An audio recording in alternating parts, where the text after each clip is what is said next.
Bonsoir, chers téléspectateurs.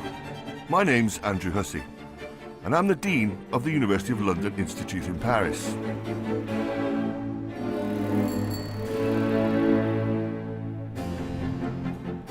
I first came to the city as a teenager, and I've had a big connection with it ever since.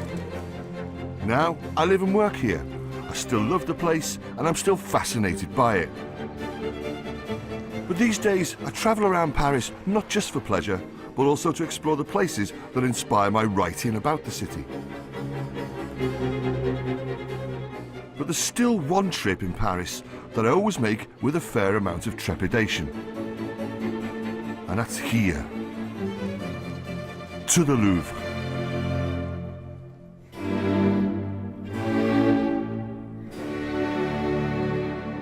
As you can see, the Louvre is big, brooding and vast. And to be honest, I've always been quite intimidated by this most massive of museums.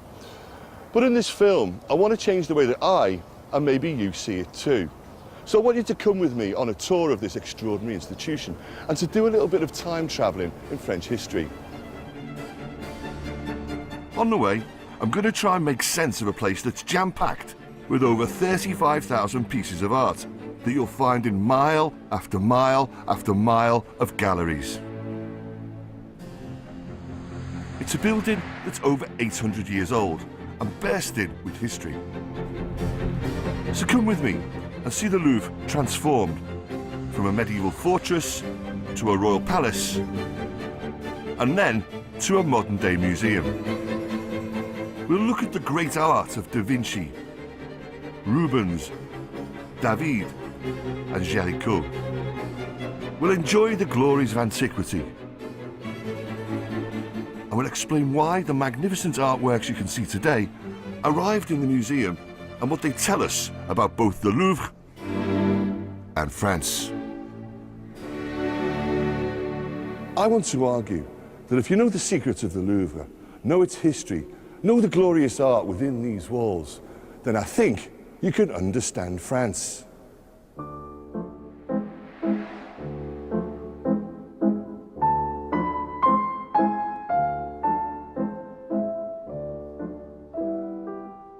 The Louvre. Well, there's lots and lots and lots and lots of art here. So where to begin? Well, why not start with one of the oldest paintings in the museum? From the 15th century. A work of art with a gruesome subject that'll give us our first clue to the Louvre's long history. Look at this. This is a painting called La Crucifixion du Parlement de Paris. And there's a lot of interesting stuff going on here. Here in the foreground, for example, this bloke with his head in his hands, that's Saint Denis, who was one of the patron saints of Paris. Saint Denis was martyred in the 3rd century, beheaded on the high ground above the city, the present-day quartier of Montmartre. But his is not the only image of suffering. At the centre of the painting is Christ on the cross. On one side of him is the grieving Virgin Mother, comforted by Mary Magdalene. On the other, St. John the Evangelist. And this is art with a purpose. It was deliberately hung in the main chamber of the Parlement de Paris, a reminder to lawmakers to show due humility in the face of divine justice. But one other detail provides an insight into more earthly matters of bricks and mortar. This is the best approximation of what the Louvre would have looked like to medieval Parisians. What they saw was a fortress, a citadel of military power.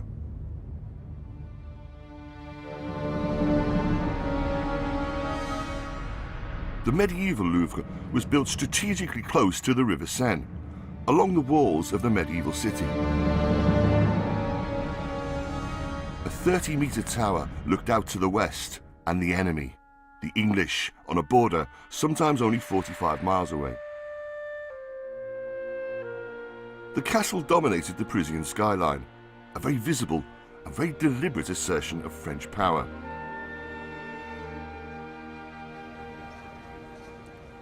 On the outside of today's museum, there are a few clues to what lies underneath. The opening of a well and a cesspit.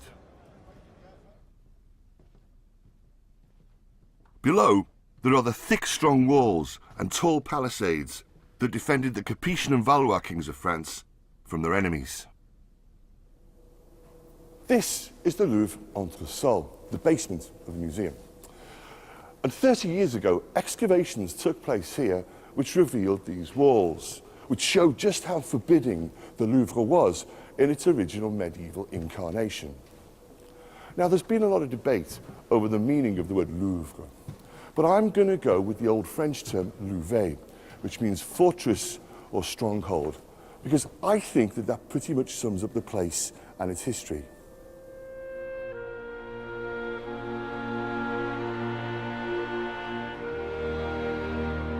When the Renaissance came to France in the 16th century, this military fortress became a royal palace of great style and culture.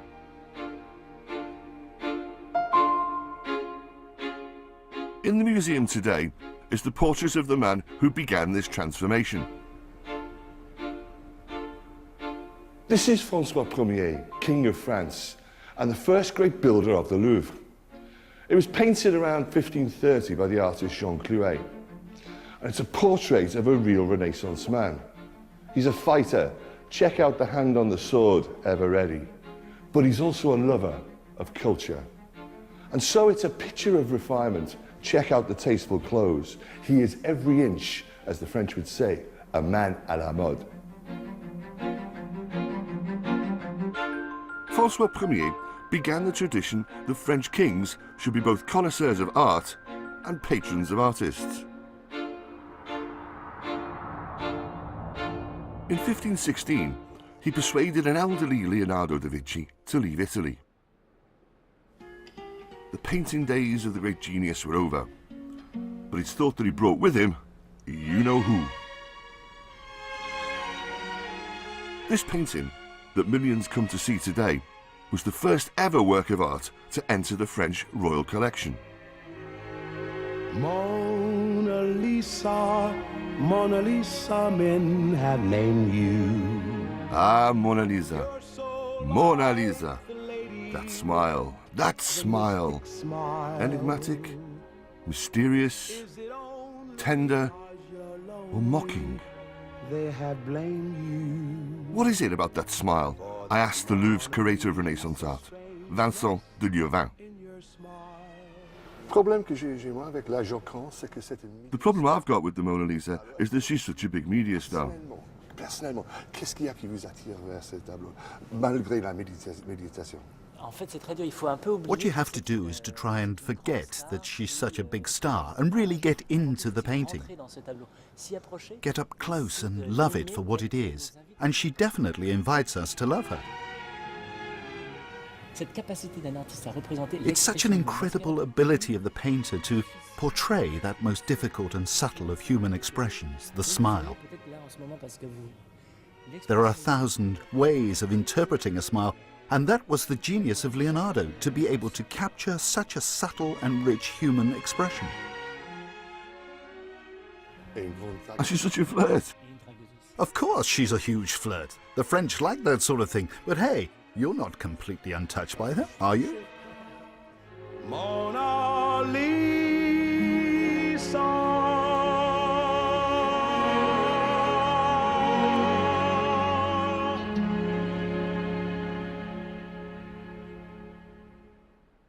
Now, what else is there left to say about this painting? Only that in the 16th century, La Joconde, as it's known in France, was something quite new in Western art. The idea of creating a sense of contact between the viewer and the subject had never been done before. Or the open posture with her hands turned towards us. She's greeting us as if we were in her palace, in her room even. And it's even smiling at us. That technique of drawing the viewer directly into the painting was hugely innovative. Et c'est le côté humain qui marque And is all this a new departure for Western art? de l'art en Europe. Absolutely. How many politicians' portraits have you seen in the style of La Joconde? Everyone uses Leonardo's style, from the framing to the posture to the direct approach of the subject to the audience. So how influential was this approach to portraiture at the time? Well, let's go back to the portrait of François. Had its creator Jean Clouet seen the Mona Lisa? We don't actually know, but François does look us straight in the eye. His body's turned towards the viewer and his hands face the same way as Da Vinci's Florentine Lady. And as with her, we're drawn towards the personality of the king.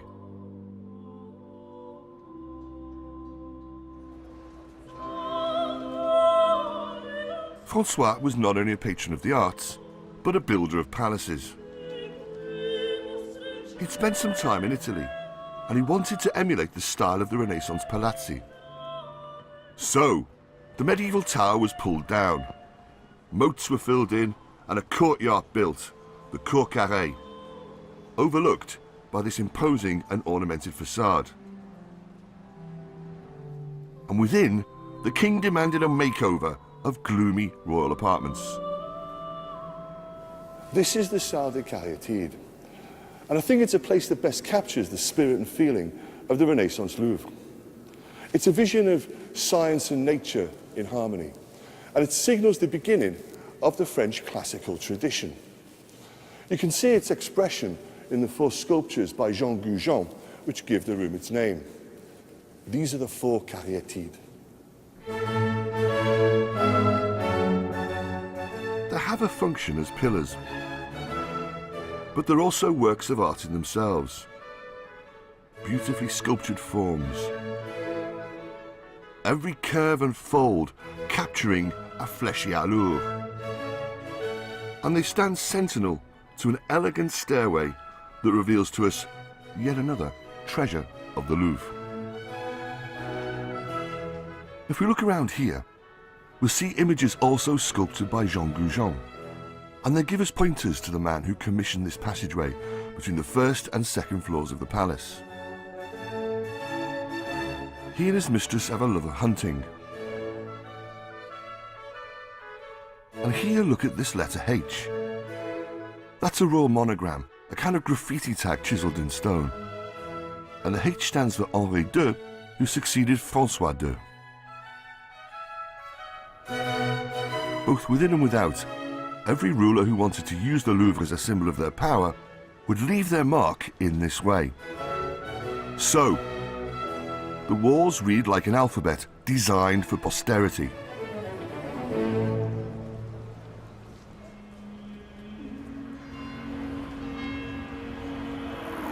The Renaissance Louvre was a place of great culture, but it was also the location for great violence during the infamous St. Bartholomew's Eve massacre. When religious war between Catholics and Huguenot Protestants threatened to tear France apart, the palace was witness to great horror that began with the most familiar of sounds from the nearby church of Saint-Germain-l'Auxerrois. In the early hours of the 24th of August 1572, the sound of monks tolling the bell for matins could be heard as usual throughout the streets of Paris. But this particular morning, this normally reassuring sound was the cue for slaughter to begin, of Protestants by Catholics. Tuez-les tous was the battle cry. Kill them all.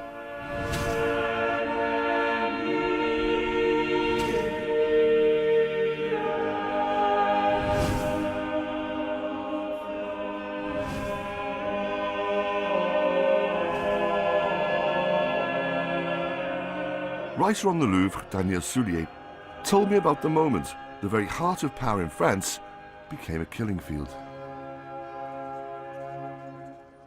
These windows were the Queen's rooms. And so all the key decisions surrounding the St. Bartholomew massacre would have taken place just metres above where we're now sat. We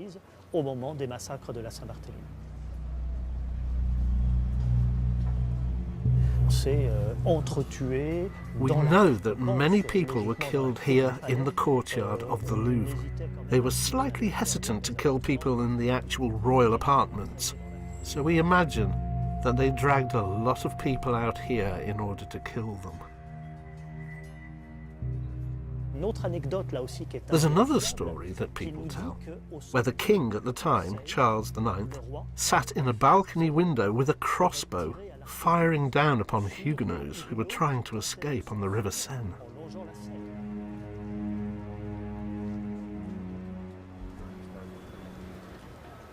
There was a survivor of this terrible day in the Louvre, a Huguenot prince of the blood, Henri of Navarre.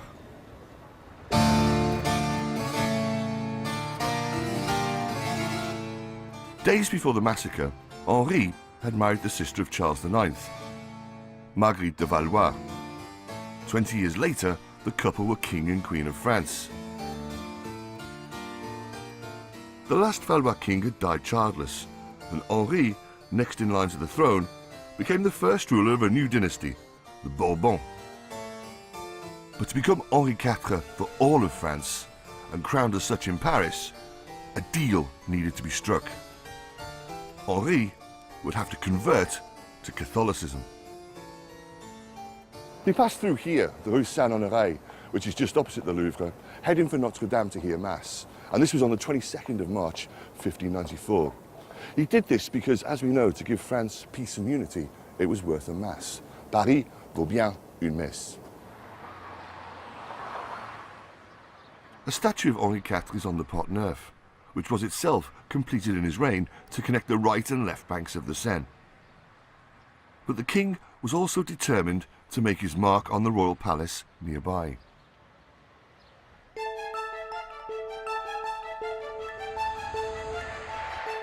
Henri wanted to link the Louvre to the recently built Palace of the Tuileries nearby. So to connect the two palaces, he ordered this built, the Grande Galerie.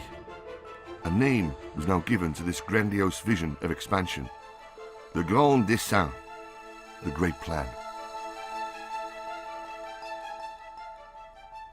As you can see, it's all conceived on the grandest scale. It's half a mile from there to there, for example. And the idea was that this is a place of entertainment and magnificent spectacle. You could come here, for example, to watch the water pageants on the Seine.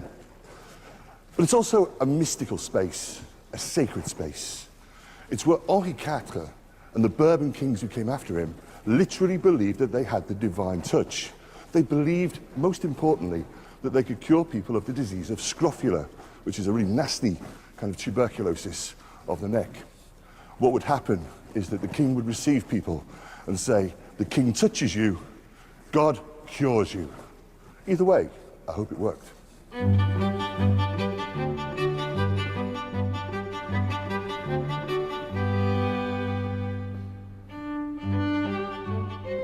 Now there is a clue to Henri's life and loves in the Louvre. It's a painting that's not in one of the main galleries, where thousands gather to look at the usual suspects. But if you find this mysterious and striking work of art, you won't be disappointed.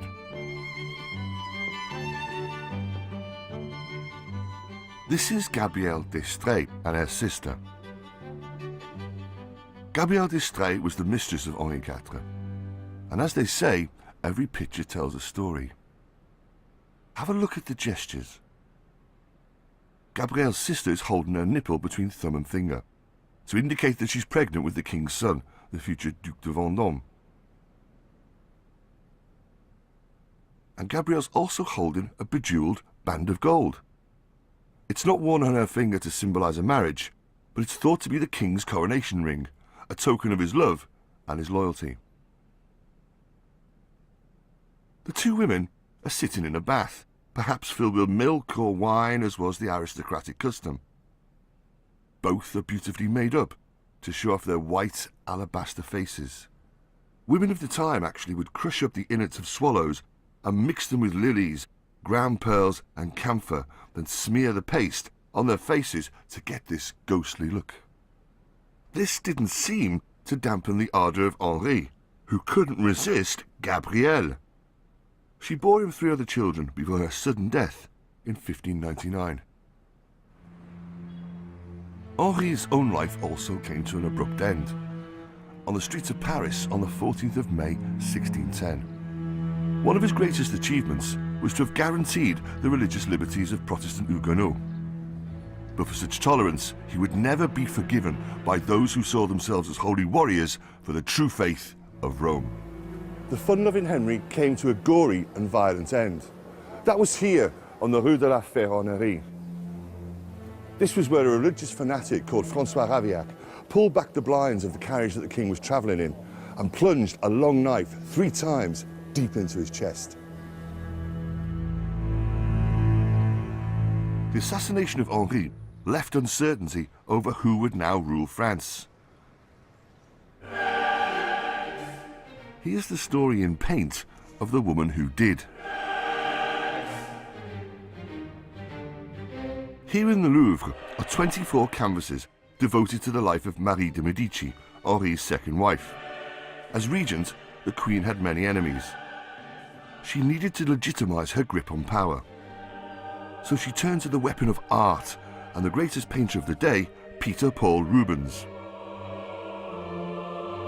I talked to curator Blaise Ducot about the biggest painting here showing the Queen's coronation.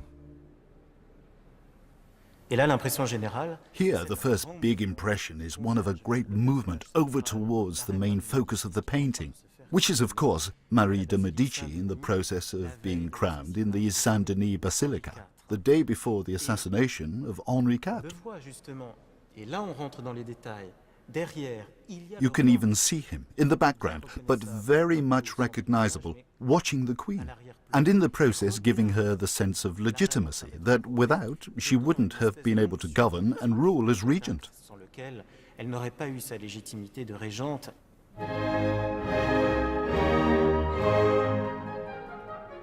This is painting on the grandest of scales. This is the art of the Baroque, with its extravagant use of movements and colour, and its feeling of sensuality. And all of this simply leaps out here.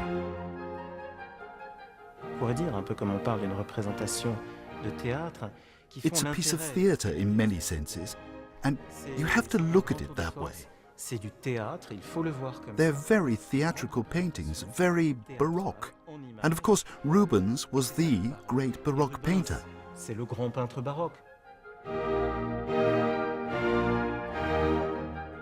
And it was the sheer monumentality of the Baroque that fired the imagination of the next ruler of France to mould the Louvre in his own image.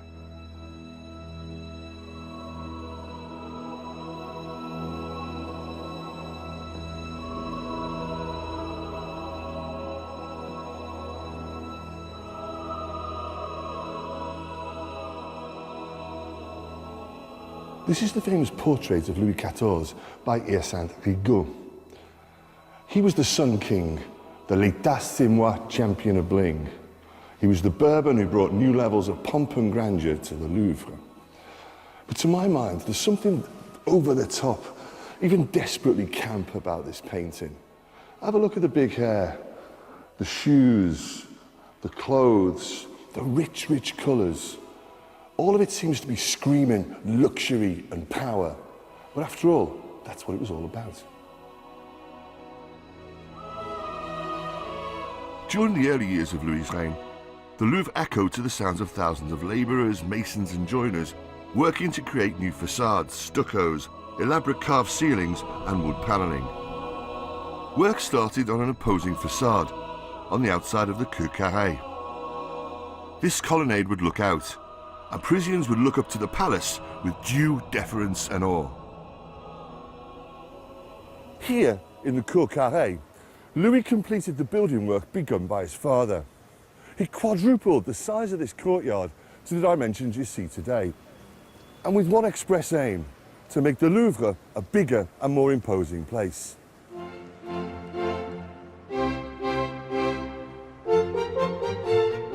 And inside, a royal waiting room was built, the Rotonde d'Apollon, to wow impressionable visitors to the royal palace. Just off the Rotonde, a spectacular gallery was built, the Galerie d'Apollon, designed by the king's architect, Louis le Vau. And I'm looking around because everything here has got a kind of mythical or allegorical meaning, and all of that is literally revolving around the king himself. And just look at this place. It's splendid, it's glittering with all this gold glory. It really is, you know, the personification of what it means to be the Sun King. Every image here reinforces the assertion that the king was godlike, the centre of the universe,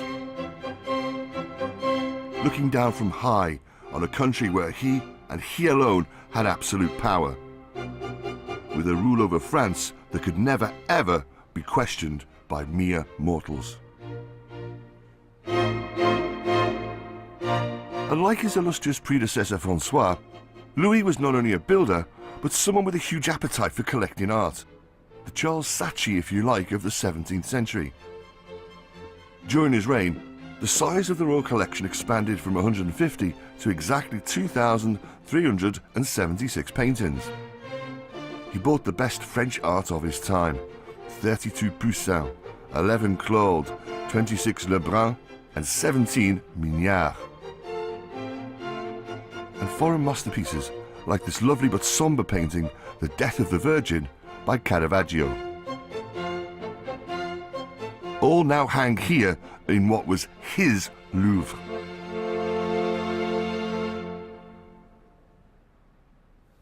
The Louvre was a luxurious plaything for Louis XIV, but there was one big problem. It was in Paris, and he hated Paris. But funnily enough, the Parisians also hated him. So what happened in 1670 was that Louis XIV left Paris for Versailles in a great big splendid royal huff, and he hardly ever set foot in the place again. But he didn't leave empty-handed. He took all of his artworks with him. With the exit of Louis XIV to Versailles, the Grand Dessin was put on hold. Much of the building work remained unfinished. The colonnade was left without a roof. Throughout the 18th century, the Louvre had a much more ramshackle feel to it, and it echoed to a more plebeian cacophony of sounds and voices. The Grande Galerie changed from being the preserve of royals and aristocrats and became instead the centre for artistic hustling in Paris. This is where you'd find engravers hard at work, furniture makers, makers of the very finest hats. It was a place of great energy, bustle and commerce. But the most important thing that happened here was that by royal warrant, artists were allowed to come and live here, and they copied paintings. And then they made their own art. And this was the moment when the Louvre properly became a centre for cultural exchange in the endless carnival of Parisian life.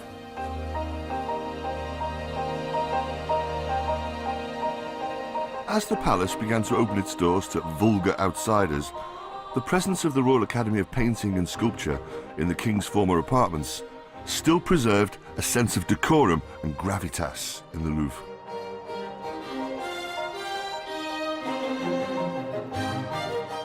First in the Grande Galerie, then here in the Salle Carrée, the Academy held an annual, then biennial exhibition. Starting on St. Louis' Day, 25th of August, the salon was open to the public. The idea of showing art to all who wished to come was novel and proved fantastically popular. Events at the salon was something to be argued about in another institution, forever dear to all Parisians. This was the first ever coffee house in Paris, opening to customers in 1686. From the word go, the Café Procope attracted intellectuals. In the 18th century, the great philosophe of the Enlightenment came here. And amongst them was someone very important to our story. Behind me here, this is Denis Diderot. Now, Diderot wrote penetrating critiques of the salon, and in doing so, he effectively invented art criticism. and he threw down a challenge to artists with an ambition to impress him at the Salon. First of all, move me, surprise me, rend my heart, make me tremble, weep, shudder, outrage me, and delight my eyes afterwards, if you can.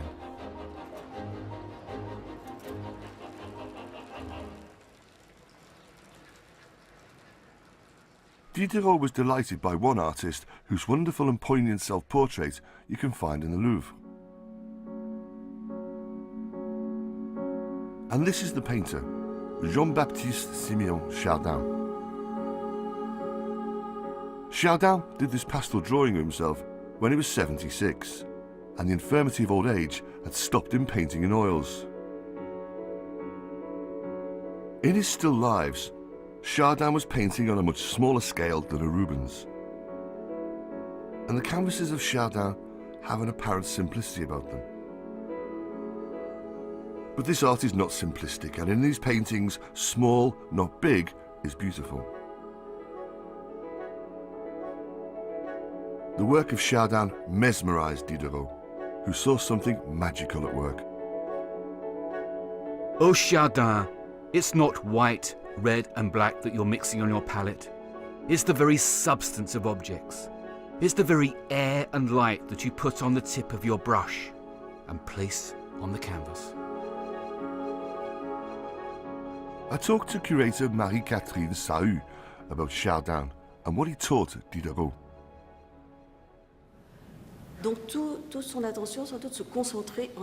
All Chardin's efforts went into the magic of turning the inanimate everyday objects into beautiful artwork. And for Diderot, I think, it was all about entering into the paintings and the mindset of Chardin and trying to find out what it was that made it so magical. The word magic is in fact used a number of times by Diderot, and Chardin taught him to go right up to a painting. That when you get up close to a painting, it ceases to have any significant meaning. It becomes just streaks of paint. And then, gradually, as you move away from it, everything slowly creeps into focus.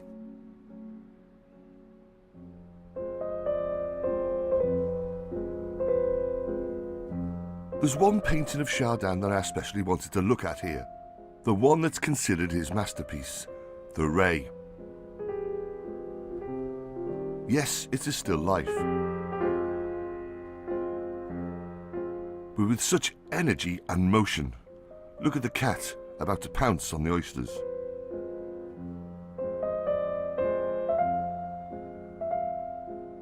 But what really draws the eye is the eviscerated form of the ray fish. I think Chardin created a true character of the ray, personified in many senses with a seemingly tragic character. He uses the form of the ray, this triangular shape that you see, but also its whiteness to construct his painting. And then there's the semblance of a face that many people read into the painting, which is in fact neither the mouth nor the eyes, but the gills. It's a sort of anthropomorphic vision of this ray, which is, of course, also rather dramatic, with its insides coming out, reddened. Whatever genius we now recognise in the still lives of Chardin, this style of art was seen by the Academy as inferior to the more high-minded genre of history painting.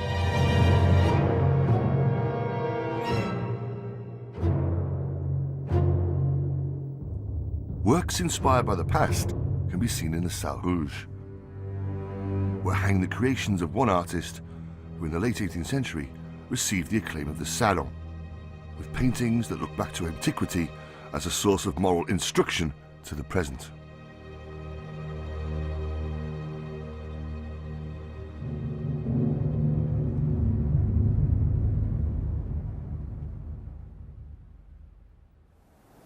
This is the self-portrait of the artist who features in the next part of our story. It's Jacques-Louis David, and it captures him at a bad moment in his life when he was in prison during the French Revolution. But the curious thing is the expression on his face. Is he angry? Is he frightened? Or is this the self-regard of the tormented artist? He was certainly vain enough, but we're getting ahead of ourselves. In 1784, David painted this, The Oath of the Horatii. And he did it for the man who'd given him a studio and lodgings in the Louvre, Louis XVI.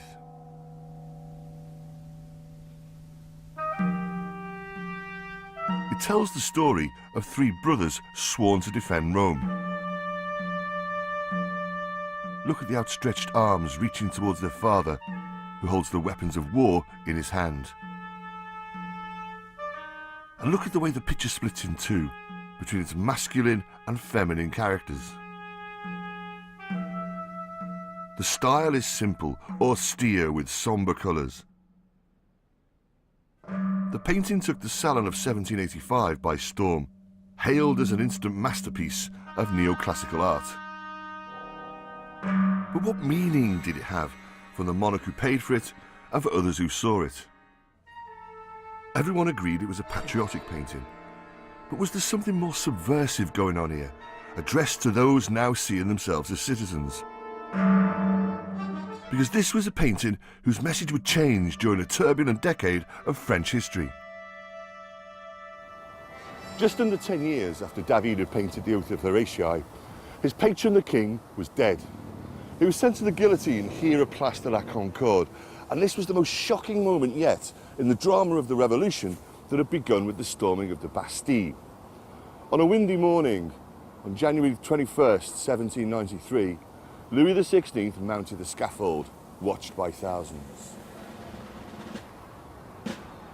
There was a roll of drums, and then the 12-inch blade fell. As was the custom, the severed head, dripping with blood, was held aloft for display to the citizens of the First French Republic. And so began the terror, when 18,000 men and women were sent to the guillotine.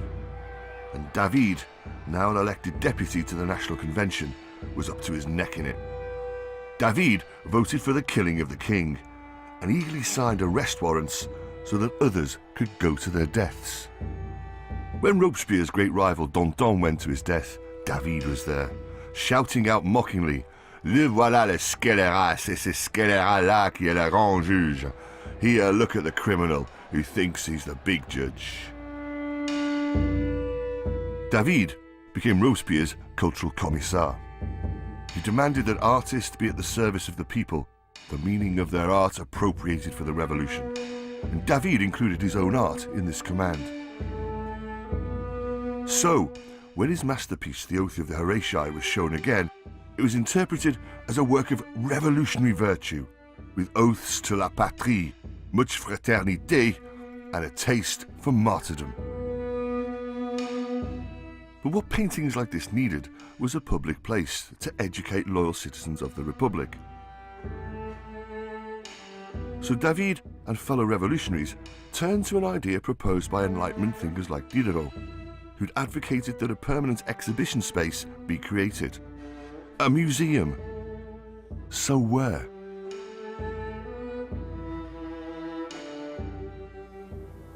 On the 10th of August 1793, exactly 12 months after the fall of the Ancien Régime, the Louvre was declared Musée de la Nation, the People's Museum. And the ceremony took place here in the Grande Galerie. What actually happened was that all art in France was nationalised, all art, in fact, in the territories that France also had its eye on. So what happened really was that from the royal collection in Versailles, from churches, from aristocrats, from exiles, all art now belonged to the people, la grande patrie. This was brutal and necessary, argued the likes of David and his fellow revolutionaries. But what was really happening was a seismic shift in European history. This was the moment when art ceased to be the preserve of the rich and the wealthy and was really at the service of the people.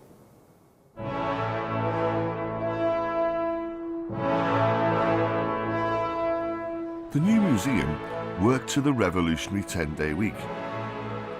The first 6 were reserved for artists who were at liberty to take paintings off the walls to copy, free to put chalk marks on the canvases. Then the Louvre was open 3 days to the public, with the last day for cleaning and repairs.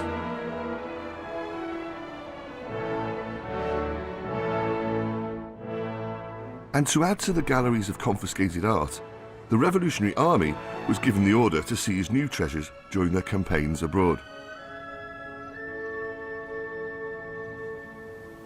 On the 27th of July 1798, on the anniversary of the fall of Robespierre, an extraordinary procession of revolutionary booty from Italy made its way across Paris.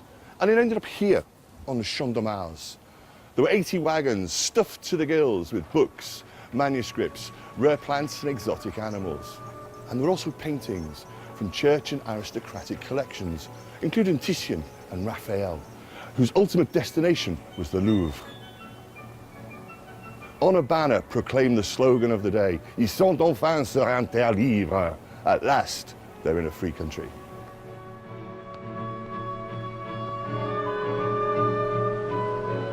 Today, there are works of extraordinary beauty for us to enjoy in the Louvre, and all because of this revolutionary plundering.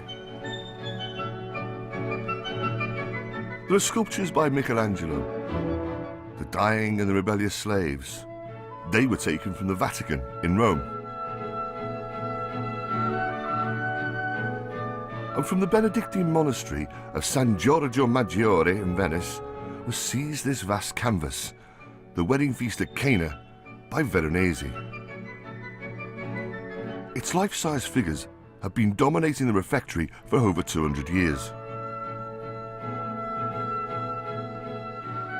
The painting was so big it had to be cut into two to make the journey by mule across the Alps.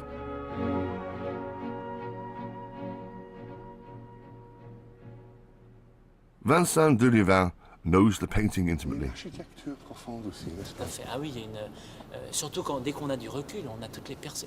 When we take a step back and get a sense of the perspective, there are the columns reaching out at the back which give it amplitude. And of course there's the colour, the greens, the blues and the reds, all bouncing off and complementing each other. It's extraordinary. Across the painting, it's the little hidden gems that I love. All the little details. And there's even a musical performance going on here in the foreground.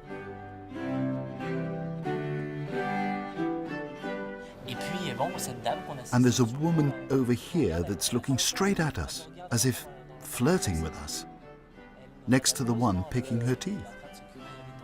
All of these amusing little bits and pieces. Even the slightly sterner men. You can see this chap over here who's holding himself very distant and severe. Those that look like they're about to fall asleep because of the alcohol. It's such a vibrant painting, almost noisy, if you will. But in the end, what I find extraordinary is the figure smack bang in the middle of the painting. This is the haloed figure of Jesus Christ, with the Virgin Mary by his side, staring into space, oblivious to the revelry around him. Perhaps the message here is simple. All this pleasure around me is ephemeral. What I bring you is eternal.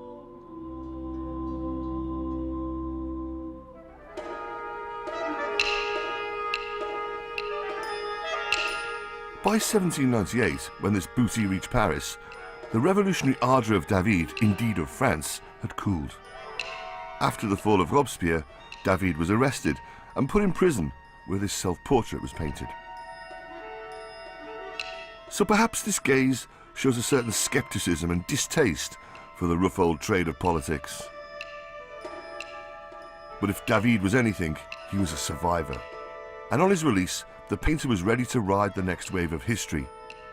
Time to offer his talents to the next strong man of France.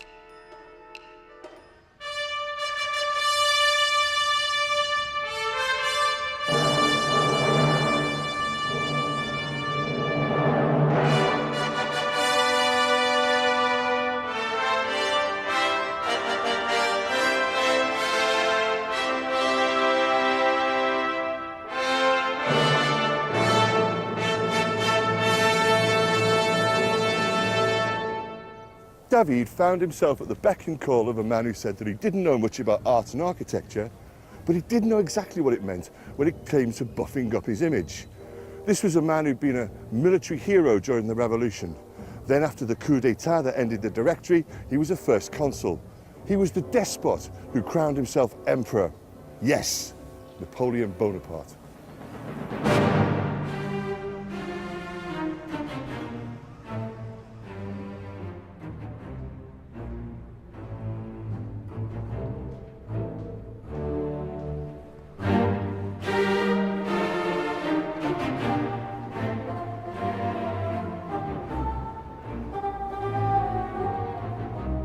If you visit Napoleon's tomb here at Les Invalides in Paris, you can see enshrined in marble evidence that the Louvre was important to Napoleon. Partout où mon règne a passé, il a laissé des traces durables de son bienfait. I love this. This is the celebration of Napoleon's public achievements. It's look upon my works, ye tourists, and be impressed. And on either side there's a list of everything that he's achieved as public works. And in the centre of it, there's Les Travaux du Louvre, the Louvre. Once Napoleon had absolute power in France, he wasted little time in using the Louvre for the purposes of self-promotion. The dictator ordered that the Revolutionary Museum now be called the Musée Napoléon. And he had this mini and first Arc de Triomphe erected here in front of the Louvre on the Carrousel as a monument to his martial glory. On top were beautiful bronze statues of horses plundered from St. Mark's Square in Venice. Friezes celebrated Napoleon's many military campaigns. And there's this inscription dedicated to the Austrian campaign and the decisive French victory at the Battle of Austerlitz. Napoleon put his imprint on walls and ceilings with the letter N and his chosen images of bees and eagles.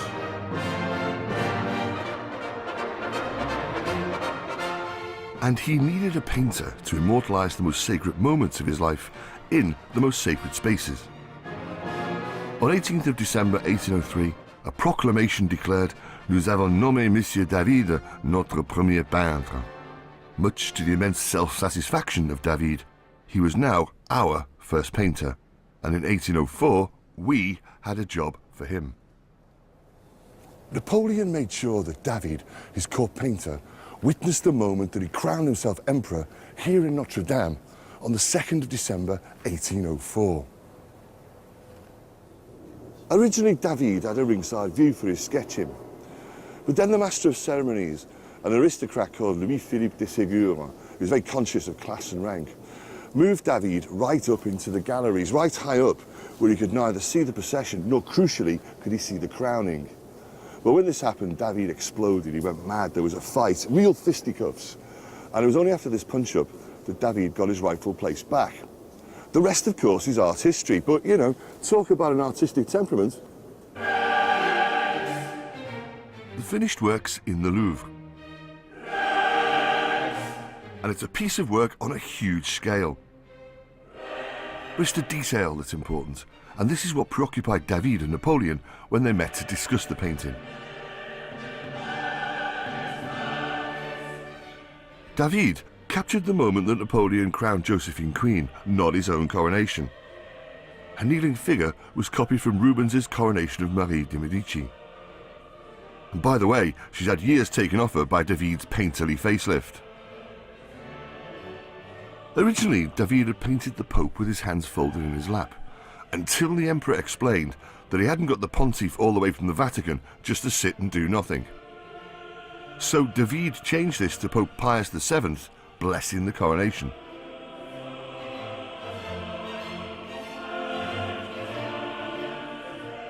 And there's mischief here too.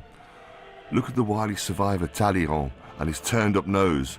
This is the man that Bonaparte famously called a piece of shit in a silk stocking. The female figure on the balcony, that's Napoleon's mother, who couldn't stand Josephine and actually wasn't there on the big day. But on instruction, David put her in the picture anyway. And there, of course, sketchbook in hand, is the great artist himself. Despite the success of this painting, There was a prickly relationship between David and the courtiers around the emperor. This picture was meant to be the first of 4 celebrating the coronation, but the project was never completed after squabbles about money. So it's perhaps no coincidence that in 1806, the great general gave David and fellow painters their marching orders. They had just 24 hours to pack up their studios in the Cour Carrée and get out. And when Napoleon married for the second time in 1810, David wasn't asked to record the ceremony when it took place in the Louvre. The close relationship between painter and despot was over as their fortunes declined. David to new rivals with new ideas about art, Napoleon to the hubris that led to his fall from power and the return of the Bourbon monarchy. The rule of Napoleon was ended in 1815 with the Battle of Waterloo, and the restoration of the Bourbon dynasty was secured. The Louvre was renamed Le Musée Royal, and all of the visual propaganda changed too. Out went the Napoleonic N and the bees and the eagles that had been his symbol, and in came the image of the lily and the monogram LL for Louis XVIII. And there was other interesting stuff. If you look up here, you can see that this is the face of Napoleon. What happened was that the new king had a wig placed on Bonaparte's head, transforming him into the image of his illustrious forebear, Louis XIV.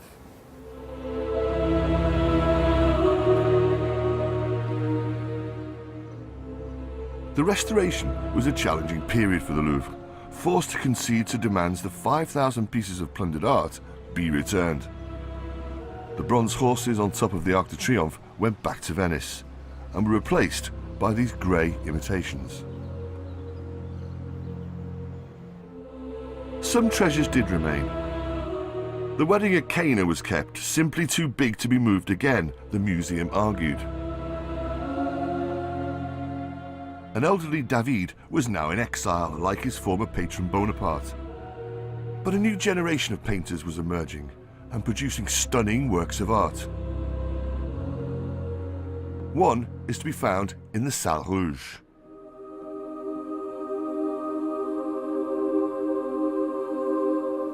This painting, Le Radeau de la Méduse, the Raft of the Medusa, by Géricault, is one of the great treasures of the Louvre. It was the talk of the Salon when it was first exhibited in 1819, and it was very quickly acquired by the then director of the Louvre, the Comte de Folbaum. I think it's an extraordinarily complex painting. It's realistic, but it's not quite real. You've got these human bodies constructed as a kind of pyramid. It's very romantic. It's about human suffering, but also about the impossibility of hope. But what you really feel is that you're in the painting, you're in that pyramid of human suffering. And you can see the kind of forensic nature of Géricault's work. He was the kind of man who spent hours in mortuaries and hospitals sketching out dead bodies, and he wasn't even afraid to take home the limbs to work out the tricky bits. And that's what makes this painting so stark, so powerful.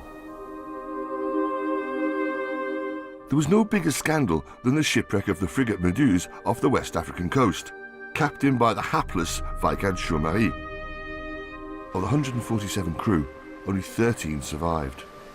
This was headline news, and the public lapped up lurid tales of cannibalism and madness.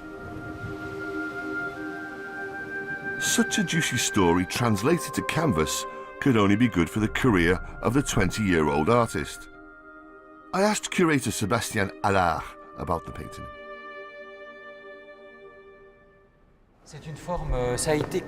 It was, and has been taken as a form of allegory, since Géricault is depicting a ship that was wrecked as a direct result of the incompetence of its captain.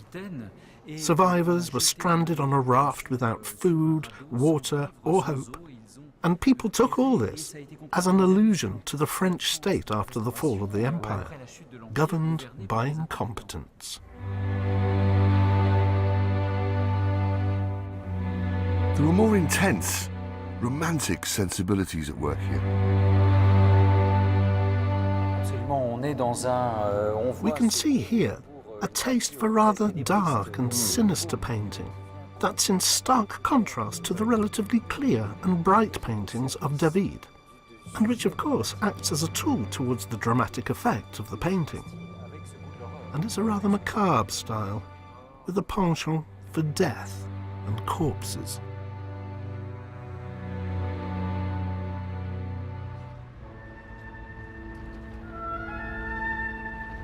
As well as bringing the best of contemporary art into the Louvre, these decades of the restoration saw the arrival from Egypt of mysterious and magical objects that were old yet very new.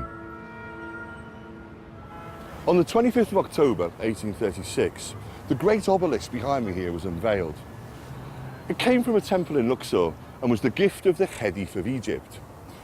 Its original base featured monkeys who had suspiciously large erections, and obviously this had to be replaced by something much more austere, in granite and fashioned in Brittany. But nonetheless, this latest monument was a great success. And the most important thing was that it announced a new mania in France for all things Oriental. The man who arranged the passage of the obelisk to Paris, and who brought so much to the story of the Louvre, was Jean-François Champollion.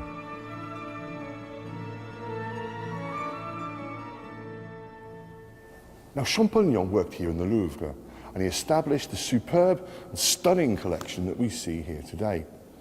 But not only that, Champollion was the first person to decipher hieroglyphics, and in doing so, he invented the science of Egyptology.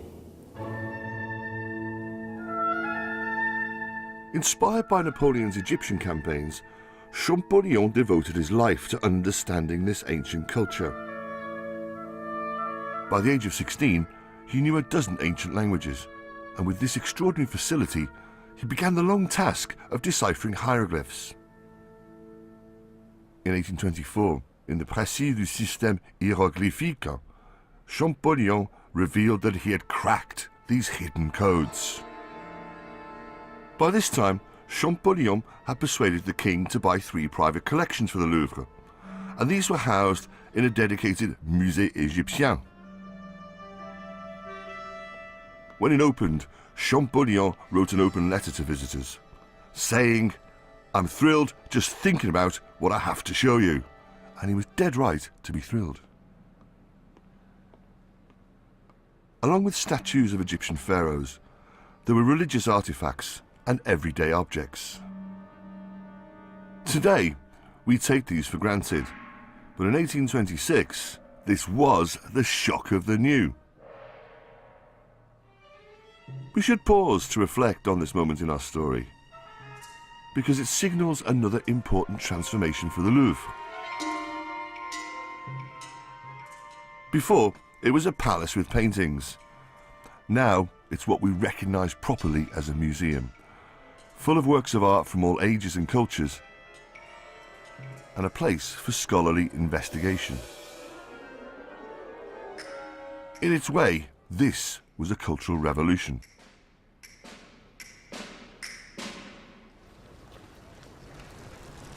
And speaking of revolution, what had happened to the French taste for it?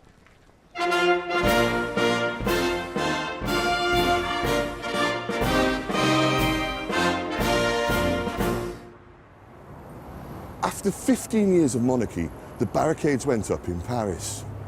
For 3 days, between the 27th and the 29th of July 1830, there was street fighting across the city to challenge the autocratic rule of Charles X. Les Trois Glorieuses, as it was known in revolutionary folklore, is naturally commemorated here with this fine and thrusting monument at Place de la Bastille. But one young French artist wanted to do things his own way to commemorate this July Revolution.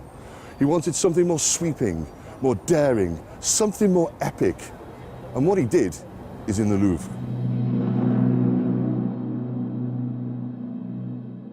"28th of July, Liberty Leading the People" by Eugène Delacroix is to be found in the Salle Rouge. In 1830, Delacroix had written to his brother that he was taking on a modern subject, a barricade. "If I haven't fought for my country, at least I'll paint for her." The painting that emerged from his studio was the hit of the Salon. It's realistic. Delacroix used real people as models to depict real events, but it's also allegorical. there's bare-breasted Marianne, bayoneted musket in one hand, the tricolour flag of the Republic in the other, the personification of liberty and revolution. This Republican Amazon leads young and old and all classes to the barricades. Here the top-hatted figure of some means, and here the pistol-packing student. At their feet, the dead, a royalist National Guardsman, and this semi-naked figure, surely copied from Géricault's Raft of the Medusa that Delacroix knew so well. And it all takes place against the smoking backdrop of Paris, the Republican flag hanging from Notre Dame in the distance. And the colours used here, red, white and blue, of course. There is perhaps no more iconic image in all of French history.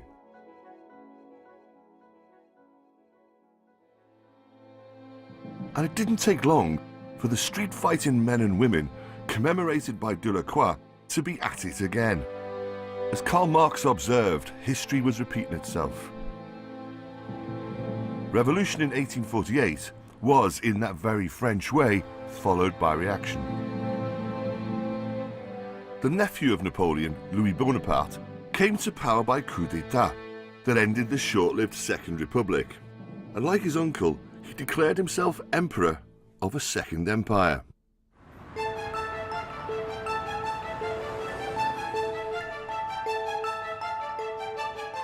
At the heart of this empire would be a city of grands boulevards and buildings built by Baron Haussmann. And the Louvre was to become the symbol of a modernised Paris. In 1852, a new Louvre project was announced that would complete the Grand Dessin by connecting both sides of the Louvre to the Palace of the Tuileries. The old tenement buildings and stalls that had been part of the site for centuries were bulldozed to make way for this vision of the future.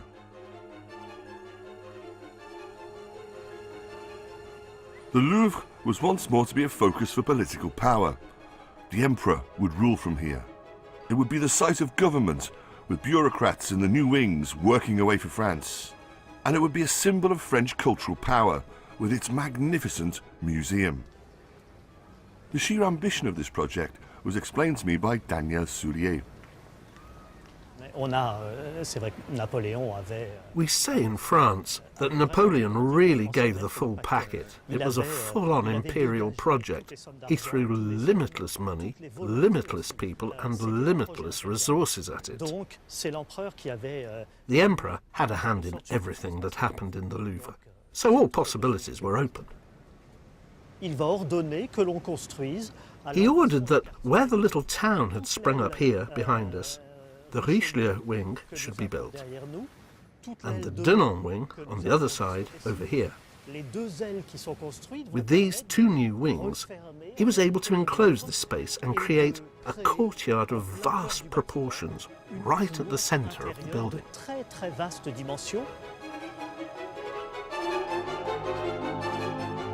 Grandeur on the outside was reinforced by opulence within. Again, no expense was spared. Just look at all this luxury. The walls, the fittings, the carpets and the furniture. What does it remind you of? Yes, Louis XIV, and that was deliberate. This Second Empire style was a self-conscious and some said vulgar way of aping the Sun King. But Louis Bonaparte wanted everybody to know that his Louvre was as much a glittering reflection of his imperial eminence as any in the past. But the destruction of the old Louvre was mourned by one poet and critic. Charles Baudelaire was a regular visitor to the museum. It was a warm and comfortable place to meet his mother. He once took a 5-franc whore to look at the ancient statues. She professed to be scandalized by their nudity.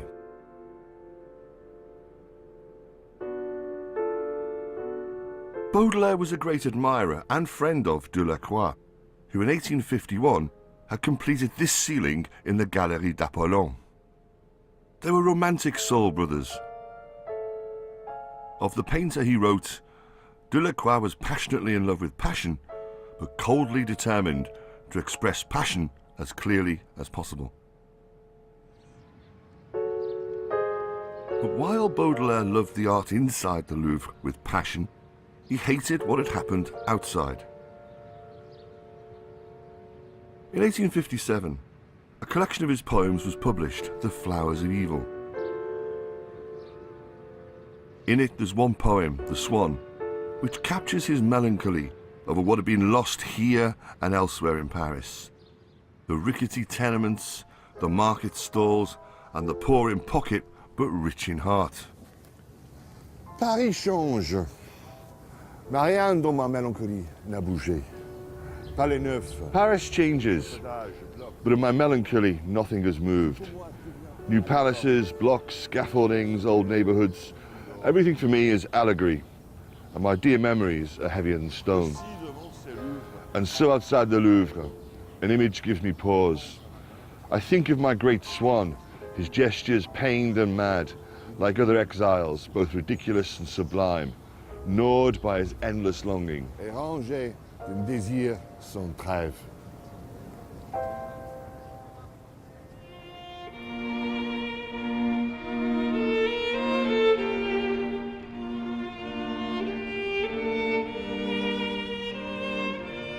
Baudelaire had lost his beloved Paris, but the city created by Haussmann for Louis Napoleon is one that you can still enjoy today.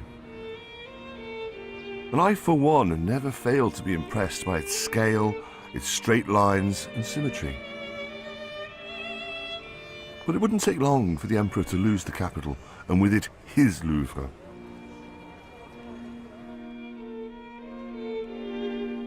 In 1870, he entered into a disastrous war with Prussia.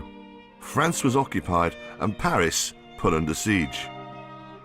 After military defeat, Louis Bonaparte left the Louvre for the last time and went into exile. In Paris, barricades went up for one final time as a commune was declared. The communards took control of the city in the spring of 1871. At first, it was all done in a traditionally festive mood, en fête. On the 16th of May, the communards knocked down the mock Roman column here on the Place Vendôme that had been erected as yet another tribute to Napoleon's military exploits. Then, round midnight, the revolutionary fiesta moved on. Around 300 communards broke into the cellars of the Grand Hôtel du Louvre, where they helped themselves to the finest wines and smoked the most expensive and hugest cigars that they could find.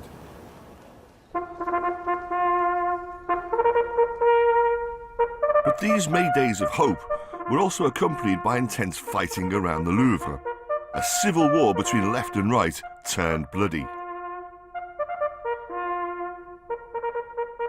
On the 23rd of May, the Palace of the Tuileries was set on fire and its dome blown up with explosives. The place that had been home to kings, queens and emperors burned for 48 hours.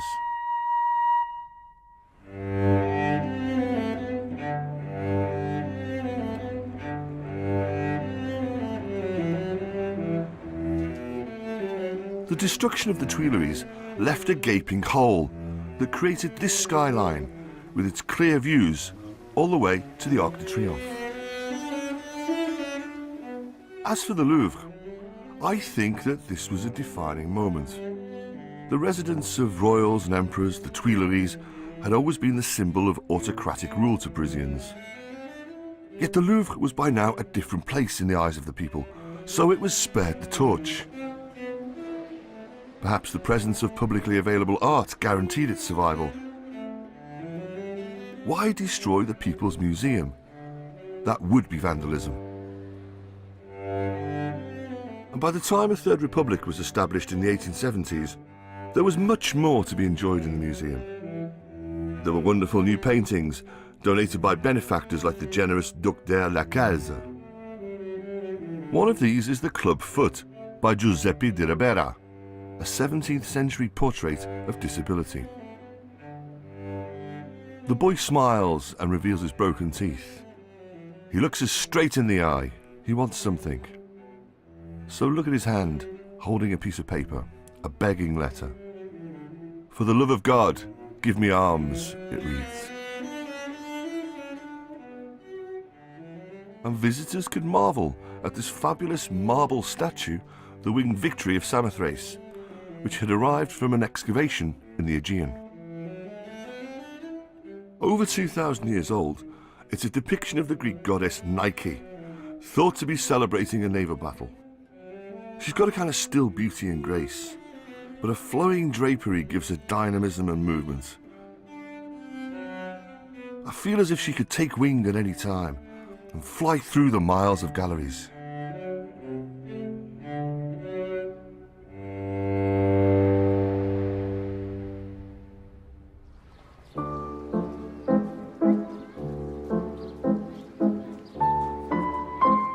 The Louvre was now established as a democratic space open and free to the public 6 days a week. And visitors from all over France and beyond were eager to visit this must-see part of the Paris experience.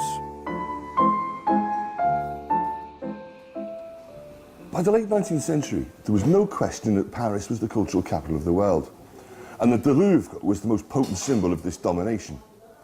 By now, it was well established as a public space open to all who wished to visit.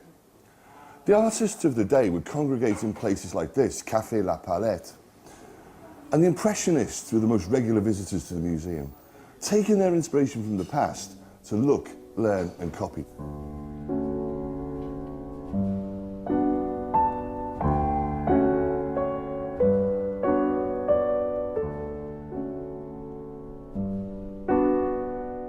Here in the Louvre is a pastoral drawing by Degas, La Sortie du Bain. Here's a Monet. At the time, works like these were considered avant-garde, scandalous even, and as such were rejected by the Academy that still controlled the Salon. So these painters were forced to exhibit in a Salon des Refusés. Here's a Pissarro. He once said to Cézanne that he'd be glad to see the Louvre burned down. But Cézanne himself valued the museum. He wrote to a friend, "Keep the best company, spend your days at the Louvre," which is just what he did. Cézanne loved to contemplate the work of Chardin, his visual language, his depiction of nature, the simplicity of his composition. And all of this he put into his own work.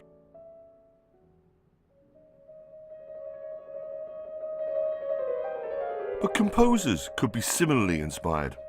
Claude Debussy stood in front of this painting, Embarcation for Cythera by Jean-Antoine Watteau. Who wouldn't be captivated by the playful flirtatiousness of the couples? And who wouldn't be mesmerized by its mystery? Debussy saw all of this and wrote a piece for piano, L'Île Joyeuse.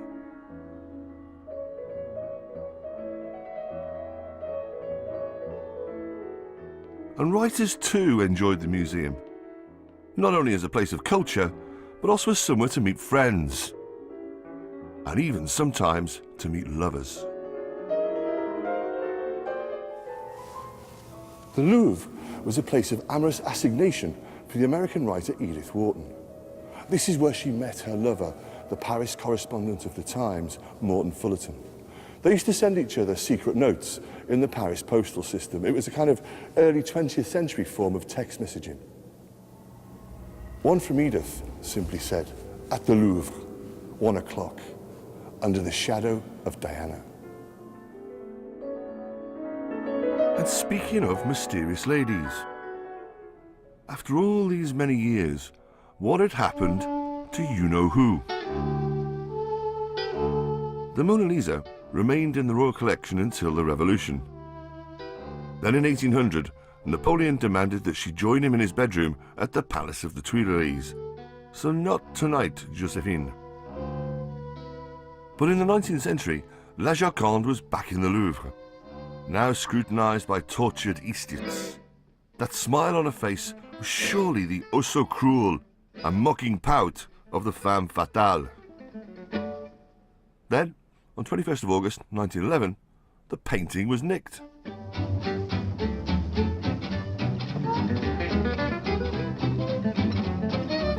The heist was both daft and daring. What actually happened was that a young Italian workman, a painter and decorator called Vincenzo Perugia, just walked out of the building with the Mona Lisa under his coat, presumably whistling a cheery aria as Italian workmen are wont to do. He took it back to Mamma Italia. Pandemonium broke out. The museum was closed for a week, the director was sacked, and 2 new guard dogs were appointed, Jacques and Milord. The whole of Paris had a right good laugh at the expense of a red-faced Louvre. New lyrics were set to favourite melodies which satirised the cheeky abduction, and these were sung in music halls and cabaret clubs across the city. One dirty ditty found the Mona Lisa in a place of ill repute. Mon poteau, embrasse-moi, je suis pas bagueule, mais je m'ennuyais beaucoup dans ce palais.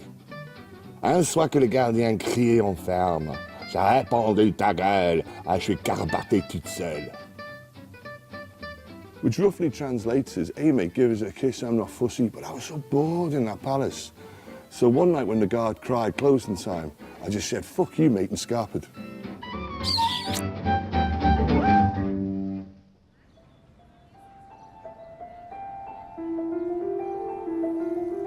The year the painting returned to the Louvre, after being found in Italy, was the first of a world war when a generation bled to death for France. Then in 1940, a second war erupted, bringing humiliation and occupation. And after that, there was the loss of empire. So after all of this, how to project the prestige of France in diminished times? Why, with art, of course. And the Louvre had a role to play in a piece of cultural diplomacy. In 1962, General de Gaulle decreed that the Mona Lisa should visit the USA. So La Joconde left Le Havre on the luxury transatlantic liner SS France in a first-class cabin cocooned in a waterproof container that would float if the boat sank. On her arrival in New York, she was received by President Kennedy like a head of state, before doing her duty for France and becoming a massive hit with the American public. Monsieur Marot, I know that the last time the Mona Lisa was exhibited outside Paris, in Florence, a crowd of 30,000 people packed the gallery on a single day, while large crowds outside smashed the windows. I can assure you that if our own reception is more orderly, though perhaps as noisy, it contains no less enthusiasm or gratitude. By the 1960s, and despite the treasures within, the Louvre was showing its age. It was stuck in the past. So perhaps that's why new wave film director Jean-Luc Godard decided to shoot a sequence for his 1964 film Bon Départ there, to show his heroine Odile and would-be criminals Arthur and France attempting to beat the world record for running through the museum. Obviously, they're up for a bit of fun in the stuffy museum. But I also think this is an artful piece of satire by Godard, a quick critique of the French cultural establishment.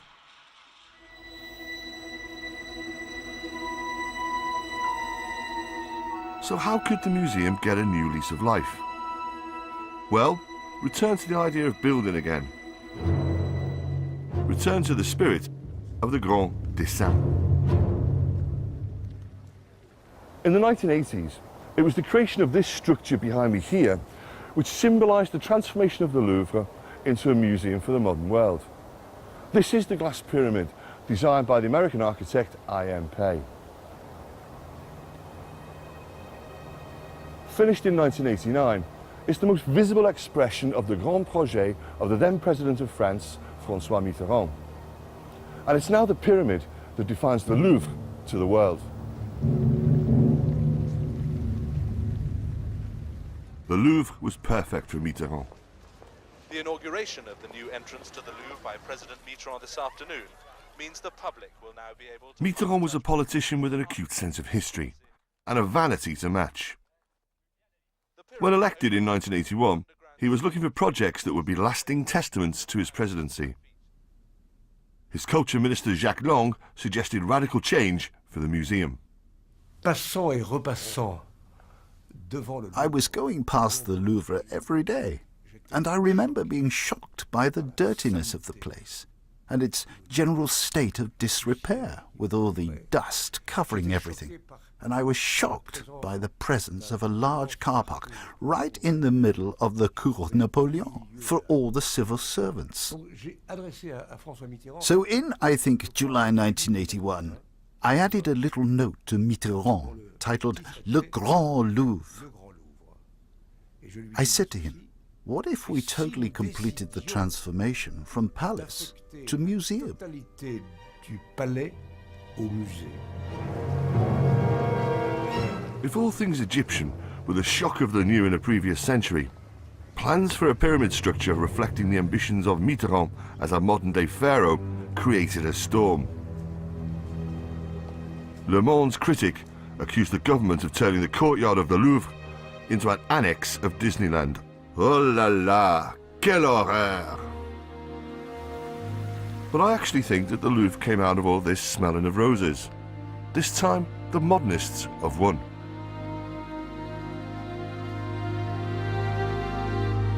When I look at the pyramid, I feel like I'm looking at a great work of modern art in steel and glass.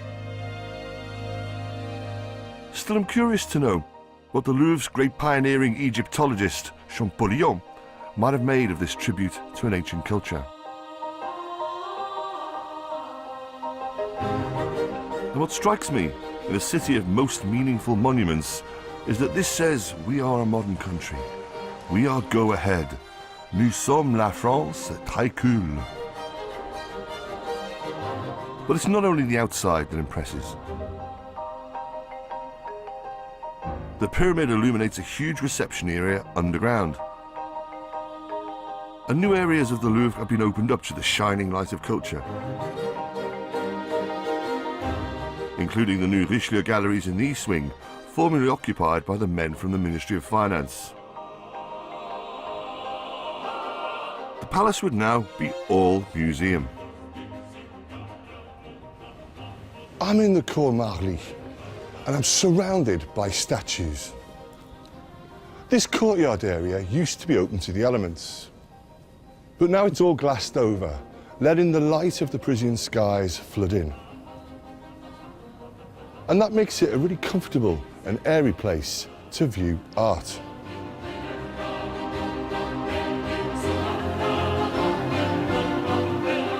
Visit today and you understand that the Grand Louvre project has been a runaway success.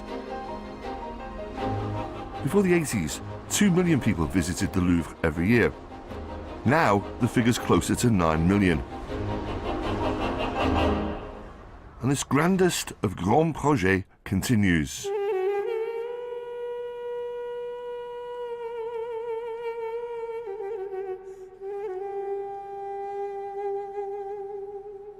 In September 2012, a new gallery opened to house the riches of the museum's collection of Islamic art. Here are 3,000 works in 3,000 square feet of exhibition space. All housed in the most radical piece of architecture to grace the museum since the pyramid. There's a wonderful elusiveness to the Islamic gallery's roof and ceiling. Is it a golden veil, undulating sand dunes, or perhaps even a flying carpet? Under this covering there are great treasures. With Islamic strictures against representations of the human form, everyday objects become art. A candlestick adorned with ducks, a perfume burner in the shape of a cat, both from 11th century Khorasan in Central Asia. And these calligraphic delights with their messages from the past. A lamp that shines the wisdom of Islam. A 9th century vase with a love letter written on its side. And a plate from Samarkand with an inscription which reads, "At first, magnanimity has a bitter taste, but in the end, it feels as sweet as honey."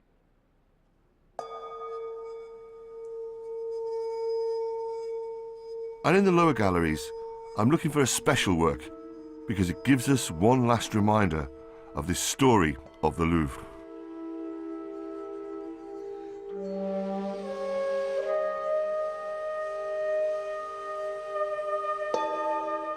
And here it is, the Baptistère de Saint-Louis, a masterpiece in brass, inlaid with gold and silver. It was made in Syria in the 14th century, the work of Muhammad ibn al-Zayn. It's beautiful in its detail.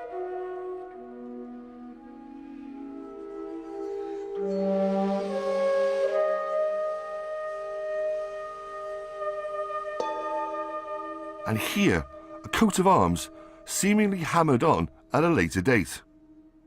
This is the fleur-de-lis of the Bourbon kings.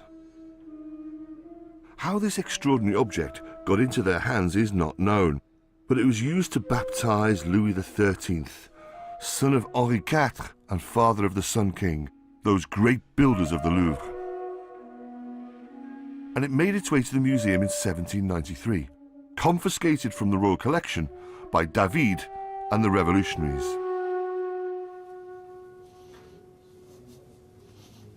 But for all this magnificent art, there's also a much bigger picture. This shows that the museum is sensitive and aware, building a bridge between France and the Muslim world. And this fulfills France's historical role as an influence there, une puissance musulmane. So, another canny piece of cultural diplomacy to project just the right image of France in today's world.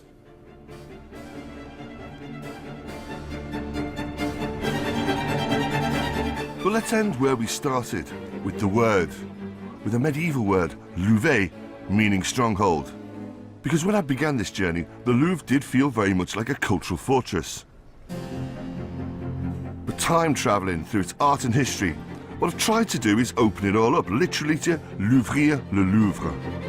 And in the process, I've come to realise that there's another word which sums the place up much, much better. And this is a very French one, very Gallic. La gloire.